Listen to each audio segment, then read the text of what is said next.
Hi, I'm Pink142, aka Taylor, and today I'm going to be doing my top 5 worst movies I've ever seen, including, I'm going to include 3 honorable mentions. And let me remind you, these are the worst movies I've ever seen. Your list may be different than mine, so yeah. And also, I wanted to mention one last thing before I begin. Week from today is my birthday. Yay! I'll be 22, and tomorrow's my best friend's birthday, so she'll be same age. She'll be 22. Shout out to her. She knows exactly who she is. And also, a week from today, Teachers in Oklahoma will most likely be walking out for better teacher pay. So I support them. I stand with them. Yeah, I took the walk, and I will be taking that walk for them as well. So yeah, uh, without further ado, I'd like to begin with this list. Starting with number 5. Okay, I had a lot of choices for number 5. And two of those choices I had originally had are the honorable mentions, but this number 5 was so bad. Like it was terrible. It was the last Wes Craven Nightmare on Elm Street movie. I think it was called like Freddy's Revenge or something like that. I don't remember exactly what it was called, but it was so bad. I remember one part of the movie. It was supposed to be like it was either that one or the one before it was supposed to be 3D, and it wasn't even 3D. It was so bad. Uh, and like I remember one part of the movie there was Freddy Krueger was signing autographs and was acting like a big, huge movie star celebrity, and I'm like, you make Freddy Krueger less creepy and less scary when you have him signing autographs. That's like having Michael Myers sign autographs. You don't do that. It's like letting the creeper from Jeepers Creepers sign autographs. You don't do it. I'm sorry. It's just terrible. I I saw that movie as a kid with my sister, and I think my dad also saw it. But I know me and my sister saw it because my sister had the. I don't know if she still has it or not, but at one point in time, she had the complete series of Nightmare on Elm Street. I didn't see the new Nightmare on Elm Street, the remake, because I it just didn't interest me. And like, you don't mess with a Wes Craven movie. You don't mess with that type of movie. There are certain movies that shouldn't be remade, and that's one of them. I heard that one was terrible, but the last Wes Craven Nightmare on Elm Street movie was terrible. So yeah, number 4 is a movie that I saw with my mom and my grandma at the theaters. I paid my friends to go see this movie, and we went whenever we went to the concession stand to go get our popcorn and drinks. The guy running the concession stand was like asked us what movie we were going to go see, and we told him, and he said, "Oh, it's a really great movie. I saw it. It's like really good." And it was called If I Stay. The only reason why I went to go see this movie is because I wanted to see if she stayed. I got my answer. But it was just so bad. It went back and forth from the past to the present. It was hard to follow at times. The acting wasn't bad. It was just the way the movie was filmed, the way they did it. Yeah,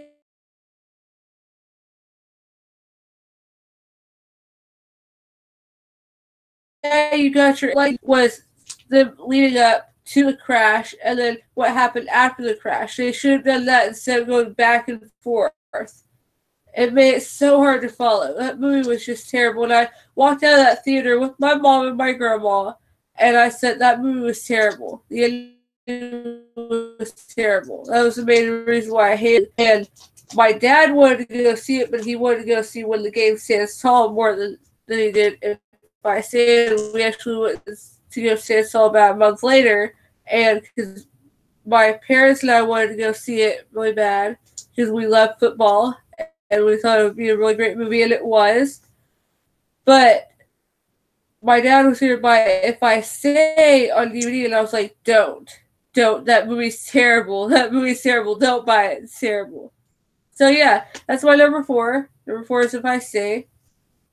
Number 3. Number 3 is a few years back. It was back in 2015. I was waiting to do this haunted house at OU Student Union, and it's a movie that I've gotten so much hate for not liking. Everyone says, "Oh, this is the greatest movie ever made," and I'm like, "You guys need to get your eyes checked. This movie was so bad." And I'm talking about Beetlejuice. Beetlejuice used to be number 1, and then I changed it because I realized that what I had originally for number 3 first, and I have so much hate for that one. So yeah, but Beetlejuice is so bad. That movie is just so bad. I hate that movie to no end. I was like, it's not funny. It's more of like a horror comedy for kids and adults kids and people that don't like scary movies. That's basically what it is. Basically, a movie for my mom. And my mom wouldn't even watch it. My mom would end up probably having nightmares from it. It's not great. It's terrible. And the whole plot is like you gotta say Beetlejuice 3 times fast for him to get to get rid of him. If they would have done that at the beginning of the movie, they could have already done it at the beginning of the movie. Beetlejuice. That's all you have to do. And then he's gone. He's gone. No, it's a crappy plot. I love Catherine O'Hara. I do. I loved her in the 2 Home Alone movies, but it was just terrible. Beetlejuice is one of the worst movies I've ever seen. I got up like every 10 minutes while watching that movie, waiting to do that haunted house. Got up like every 10 minutes because I was bored.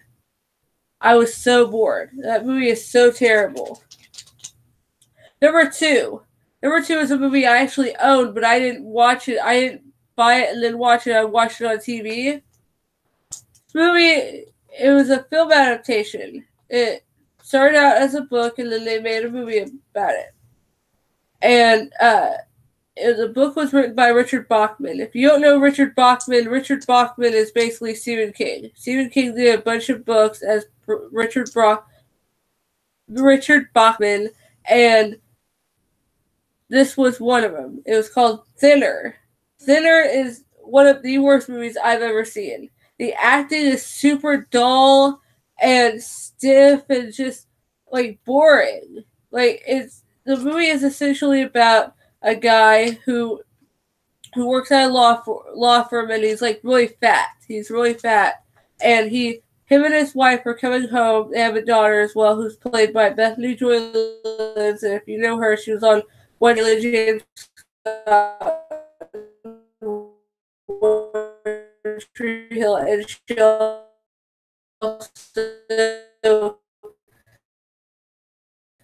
was in the movie Bring It On Again.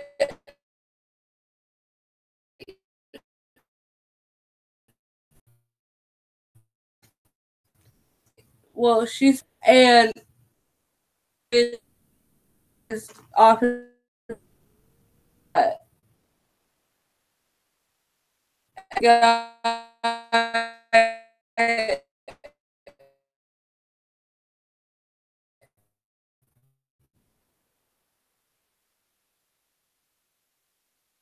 he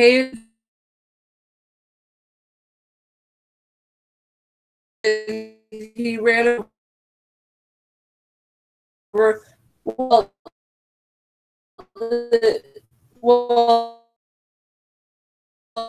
this that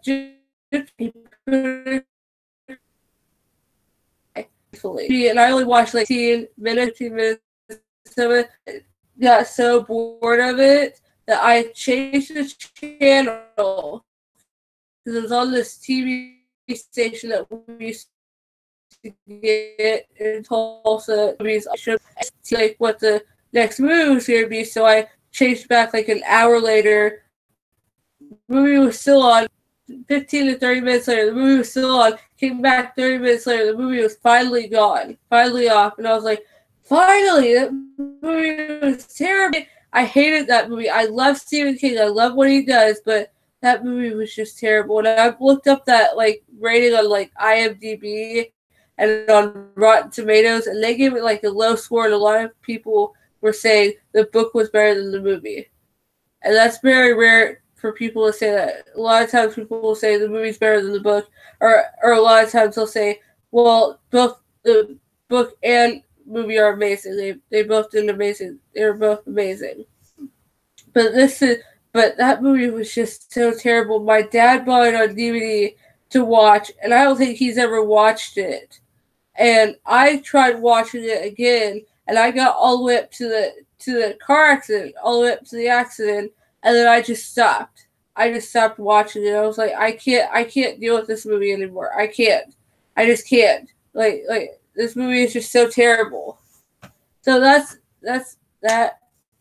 Now on to my honorable mentions. So starting with one movie that was number 5, but wasn't. It was a little bit, but that's why it's an honorable mention. And that is from Justin to Kelly. This movie I saw on TV. I watched a good like 10 to 15 minutes of it on TV, and I just could not watch it anymore. I had to turn it off because it's basically Justin Guarini and Kelly Clarkson. They were on American Idol. Kelly Clarkson, it was season 1 of American Idol. They won. Well, she won season 1, and he was runner-up. And apparently they dated offset. They dated. And I don't know if that's true or not, but that movie was just so terrible. Like it was basically like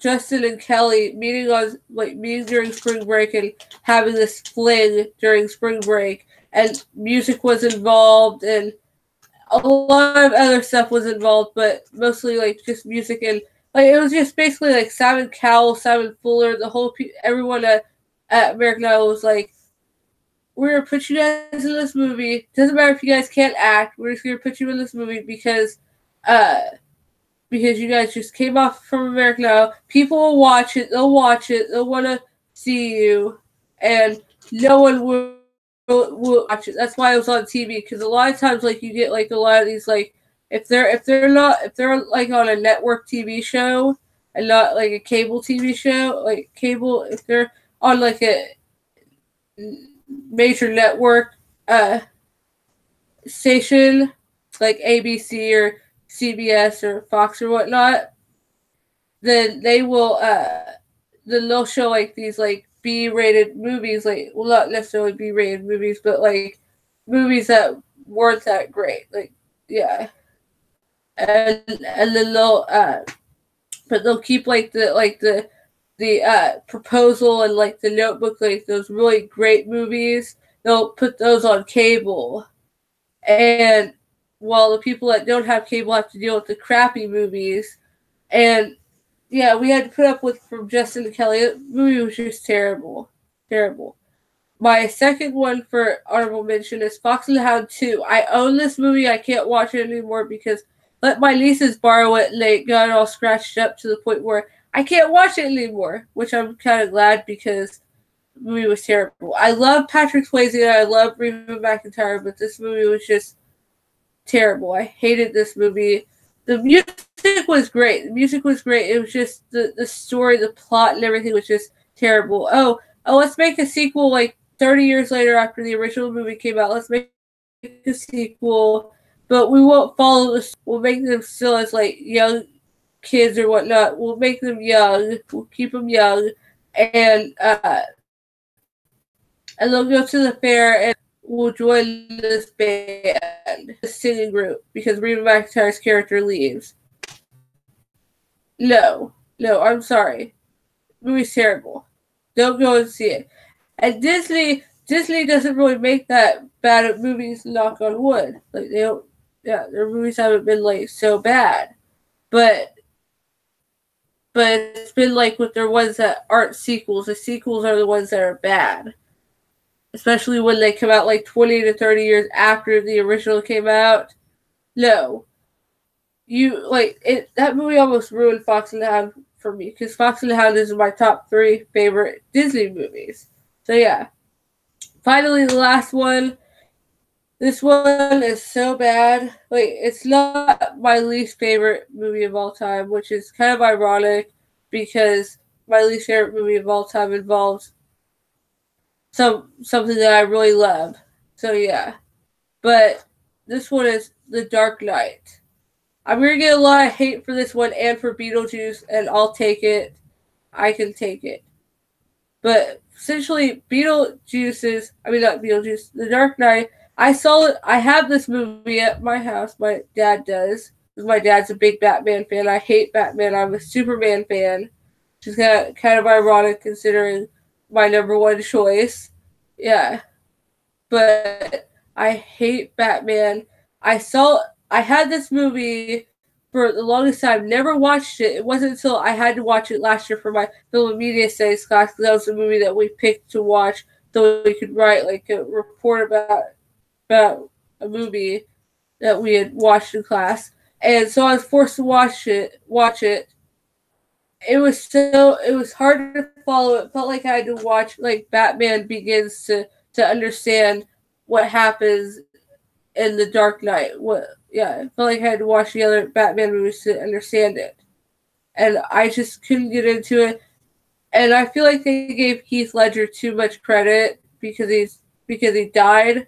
He died like before the movie was released. He died. So they praised him. They gave him too much high appraisal. He was overrated. I will say that. And the makeup department on that movie, Heath Ledger I should not be able to see his forehead, like see the skin of his forehead, skin color on his forehead. I should be able to see white up here, not white skin, but like literally like white makeup powder, whatever you want to call it. But no, they didn't do that. Like some of the makeup had rubbed off, and it's like you would think that Christopher Nolan would have caught that and told the hair and makeup to fix it. But no, he didn't do it. Like, it was just so bad. And yeah, I don't know why people highly praised it, but they did. Now, this is my least favorite movie, number 1, and that is Superman 3. You all know that I'm a huge Superman fan. Like, I'm probably like the biggest one in Tulsa. I know so much about Superman, it's not even funny. But this movie was just so terrible. People say, no, Quest for Peace was worse. No, Quest for Peace was tolerable. I can tolerate Quest for Peace. I can put up with Quest for Peace. I cannot put up with Superman 3. The original plot was going to be awesome. You had, like, Supergirl, Mr. Mxyzptlk, who's my favorite villain of all time. Brainiac. I mean, it was going to be so good. But then, like you said, no. And the problem with it was that you fired Richard Donner during the second one. And so Richard Lester took some of Donner's ideas, because Donner had already was already filming the second one. So Richard Lester took like 90% of Donner's ideas and made Superman 2, but added like 10% of it was his ideas. Then Richard Lester didn't have anyone to plagiarize off of, like didn't have anyone to copy off of or plagiarize from.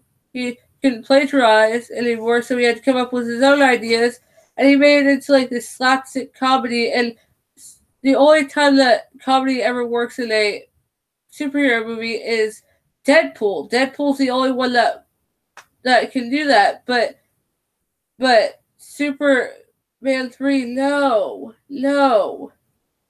And then Margot Kidder was only in it for like 8 minutes, but that's because she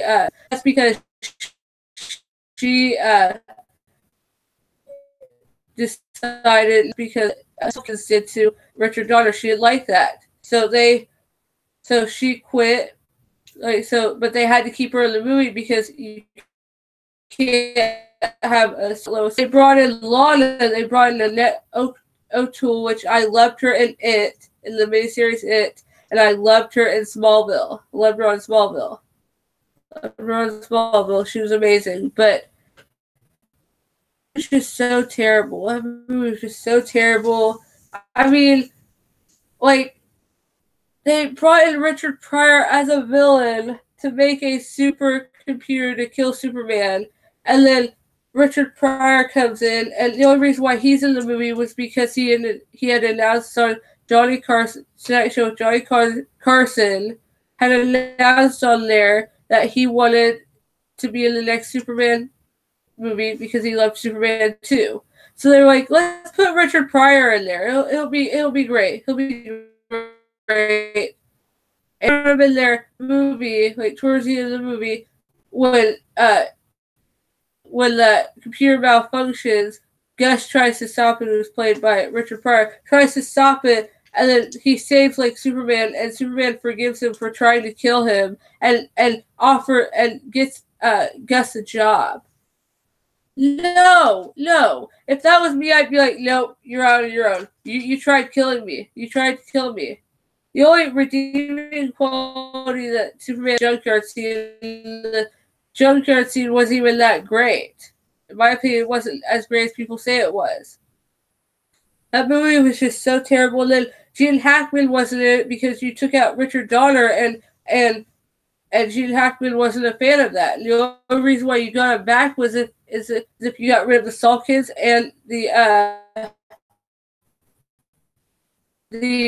and Richard Lester. Ran 4 Quests for Peace credit because the budget was severely cut in half. Like it was cut in half. The budget was all screwed up.